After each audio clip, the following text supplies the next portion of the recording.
So I assume we'll have another Python code for training, but also along the way, I would like to be able to test the performance of the model. And I also want to be able to review the data, filter it properly, so on and so forth. So I'll act as a data scientist and help you build this out step by step. it generated a Python training code.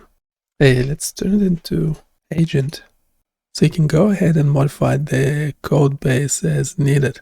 I'll create the necessary files to improve the filtering functionality and add model training and evaluation capabilities to the BFRB project. Let's start by implementing these changes. Made changes. Now let's create the training script that will build models for classifying BFRB gestures. Yeah, obviously the Python code will have to run locally. Made changes. Now let's create an evaluation script to compare IMU-only data versus the full sensor data.